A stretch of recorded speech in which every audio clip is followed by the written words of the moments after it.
Hey, it's Jay. Remember when I mentioned that a budget conflict caused Columbo to go off the air unexpectedly in 1978? Well, NBC wasn't happy about not having a show with Columbo in the title on their roster, so despite the objections of the original producers, they commissioned a show about the oft-mentioned but never-seen Mrs. Columbo having to solve some murders on her own. And they made some choices. We know a lot about Mrs. Columbo from how often Columbo talks about her. She's very smart and capable. She always keeps up with the latest trends, trying new things and dragging Columbo to the theater. She is a fan of every person Columbo arrests, having a vast collection of signatures from famous people in prison thanks to her husband. She has a large family who she is very involved with. She's a bit on the heavier and humble side, just how Columbo likes it. And she, like he, is very, very Italian. You believe for 1 second this spicy meatball of a man would consider marrying someone not from strong Sicilian stock? Forget about it. Naturally, the studio cast 24-year-old Irish Catholic Kate Mulgrew. You might believe she's married to Columbo, if only because Kate Mulgrew has always looked like she's at least 40, but then they cast a cute, precocious 7-year-old daughter. Do you believe, for 1 second, that if Columbo had a daughter this adorable, we would not be hearing about her in every episode? Come on. But at least they're good actors. Well, okay, Kate Mulgrew's a good actor, and she really shines in this role, a perpetually cheerful, fun, and driven mother of one who just became a reporter for the local penny saver. Look, here she is dropping her daughter off at school in Columbo's car. This woman is definitely married to Columbo. She's the perfect housewife. We know this because she tells us so in a long monologue she delivers to Odo. No one ever talks about this Star Trek connection, probably because no one has seen this movie. But this is an alright introduction to Mrs. Columbo. Seems like a really good setup for a little cozy mystery. I mean, she's the wife of Columbo, the bumbling, pacifist, genteel little man. Surely her adventures are also going to be deliberately slow and light, right? Oh, right, we need to go back, because this is still a Columbo, and we need to meet our killer. And we've got an old friend, Robert Culp, who has made 3 appearances on Columbo, and delivers every time. Tall, slim, and exceedingly good-looking American leading man, Robert Culp. We're in for a good one. This guy is a great murderer, with his sly humor, casual banter, and tongue-in-cheek sexiness. Looks like Robert Culp's agent has an IMDb Pro account. Oh, wait, he's been dead for over a decade. Boy, someone was really horny for Robert Culp. Who wrote this? Oh, Gary wrote this. I respect the thirst, Gary. Anyway, who does this lawyer guy want to kill? Oh, the wife he hates because she loves him too much. Doesn't even have another lady lined up, just wants her gone. What a piece of shit, and it's gonna get someone else to do it. A man who he helped dodge a charge offered to kill her for him as a return of the favor. Totally normal thing to offer as payment.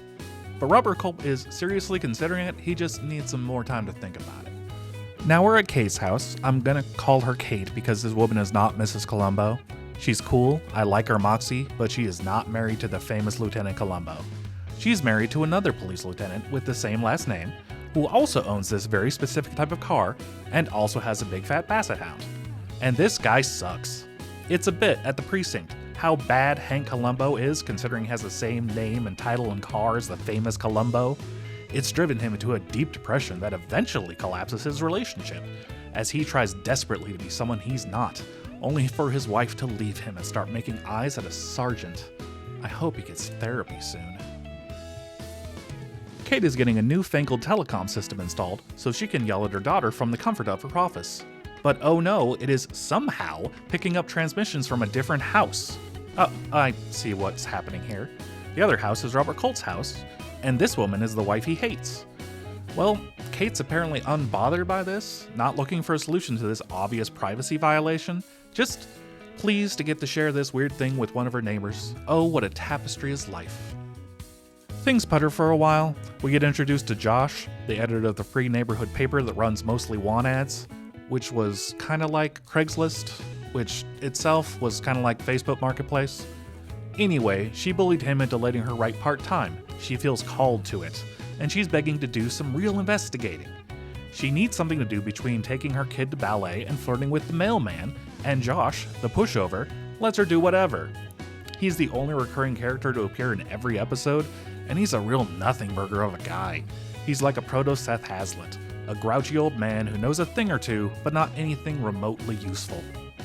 It's time to start the plot. So Kate is working one evening and hears a couple of men's voices coming from the house she accidentally wiretapped, and their conversation is suspicious. Robert Culp has finally pulled the trigger on killing his wife, and it's almost go time, so Culp needs to get out of the house. Our killer, Martin, happens to hear Kate's daughter jabbering into the intercom because, yeah, obviously, if Kate's house can hear them, they can hear Kate's house. Smart choice keeping this installed when you knew there was an issue with it. Doesn't backfire on you at all.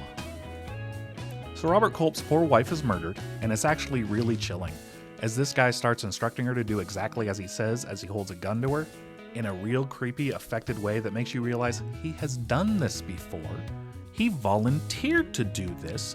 Oh god, this man is secretly a serial killer, using his intimidating aura to force people to die in accidental ways that don't implicate him. That's an interesting idea.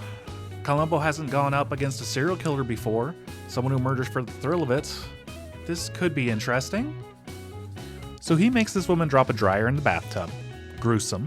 And Kate hears about the death the next day at French lessons, and has a real crisis about it, eventually deciding to call the cops, and they send some useless guy. They're real boneheads at each other, just dragging out an afternoon not explaining themselves. But after the cop lets Kate poke around a stranger's house, he reveals there were no intercoms anywhere in the house. She must be mistaken.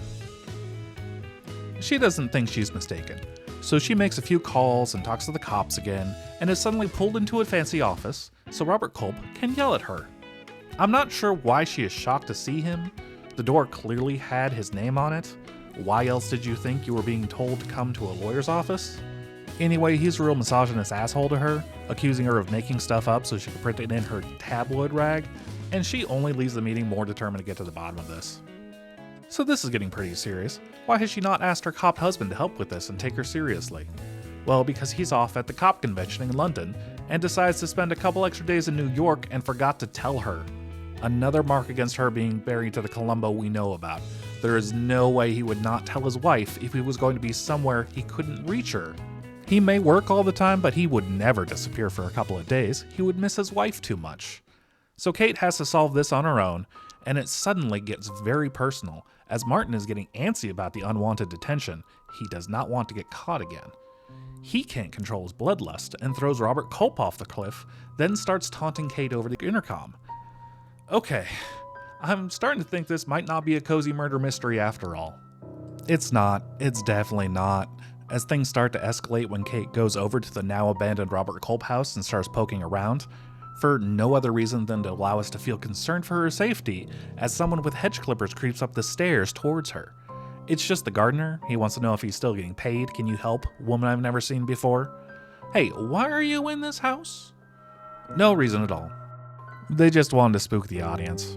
She treats Robert Culp's secretary to lunch and tells her to just abandon the law office. Who cares? Are you in the guy's will? No?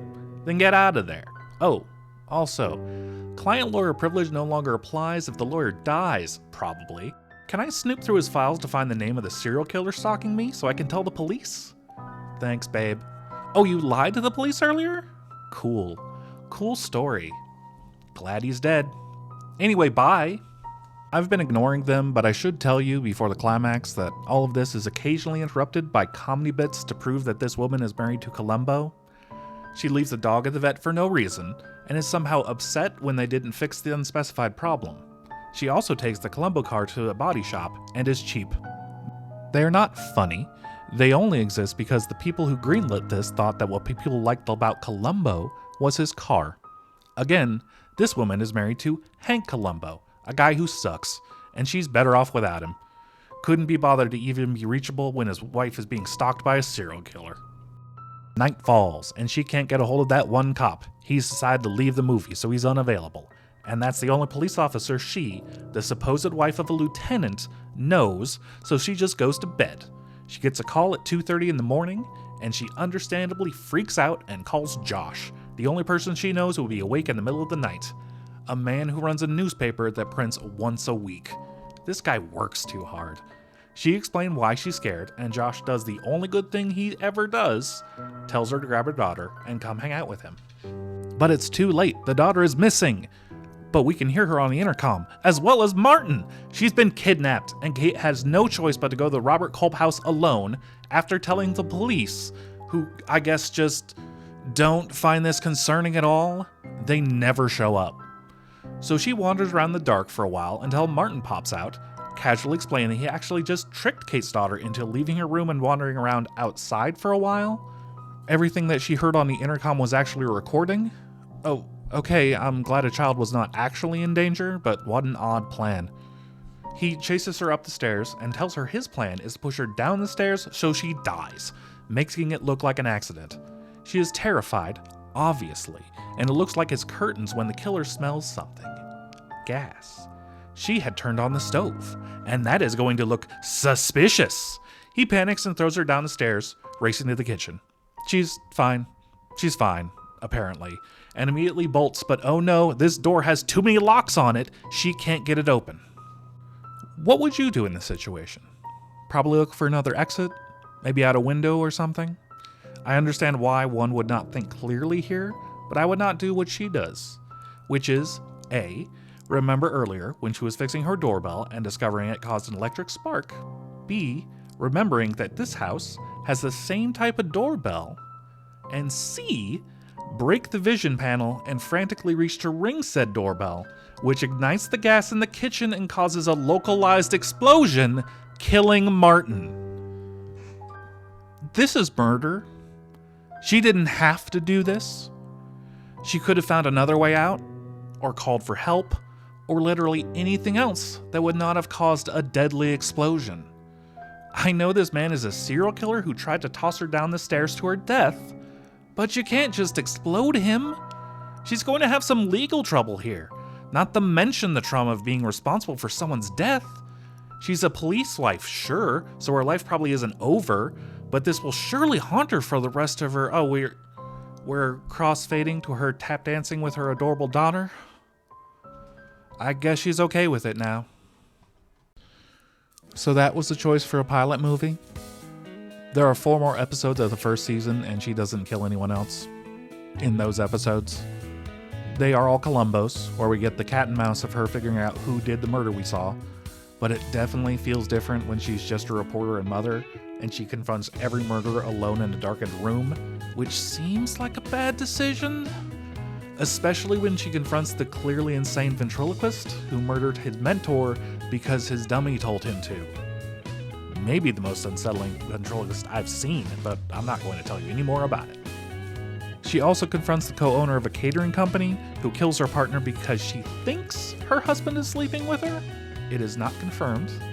A cult leader con artist who murders the man who taught her everything she knows because she's sick of giving him a cut. And Donald Pleasance, who plays a retired inspector who needs to cover up a murder he did, so he kills the guy who confronts him in an apartment building lounge? What is this room? Why is nobody ever in here? A gun can go off and nobody checks it out, but nothing stops Kate and Donald Pleasance from hanging out here as long as they want and poking around. I like this episode though. Donald Pleasance is a delight, really hamming it up in a good way, and the reveal is actually very clever. Probably the best episode of Mrs. Columbo? Yeah, definitely the best episode of Mrs. Columbo.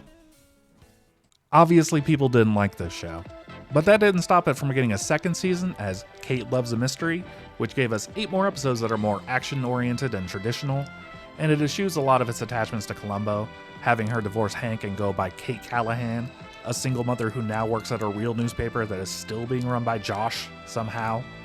She also hangs out with this guy a lot, Sergeant Mike Varick. He's fine, I don't mind him. They flirt a lot, but it doesn't go anywhere. She's not dating right now. She's too busy pretending to be a daytime prostitute for a scoop. These episodes are fine, not good, but not the worst. Watchable. In case you're wondering, yes, she does confront another insane serial killer stalking her. This time he's played by Garrick. She's not directly responsible for his death, though. He dies from falling to the top of the observatory when a dome automatically closes for some reason. Frankly, irresponsible to climb up there. Not sure what he was expecting to happen. She did see him die, though, so another thing to talk about in therapy. Couple more things about Mrs. Columbo. There are 2 episodes in which VHS tapes play a major role. It's a little bizarre how much time they spend talking about VHS tapes. Odo shows up again as the leader of a group therapy cult, but he doesn't do anything menacing. She goes to the apartment of the horniest man alive and somehow didn't realize he intended to have sex with her. Why did you think he invited you over? She sees a car explode. Her ex-accountant pretends to have a heart attack in front of her and then vanishes. She finds him again, pretending to be dead in a freezer, but when she looks away, he shoots and swaps places with his hired goon and runs away again. And then eventually he's found dead for real this time in the restaurant he owns. It's confusing. It reminds me of the Murder, She Wrote episode where she discovers the same corpse 3 times. It's hilarious. But yeah, pretty whatever. You can check it out if you want, if only to watch Kate Mulgrew running around being a firecracker. She seems like she's flirting with every person she talks to, and she does good drama, so the darker nature of the show works with her. But a lot of stupid, poorly aged things happen too, because this was the late 70s, which was not a great time for television. The best rated detective show during the same time was Tenpenny and Brown Shoe, starring Jeff Goldblum and the guy from Roots, who played Geordie LaForge's father. Of course, I know this guy as the Itsy Bitsy Spider in Mother Goose Rockin' Rhyme, which I just realized was written for television, therefore it's in the scope of the channel, which, I mean, we gotta talk about it. Little Richard is in it, after all. See you later.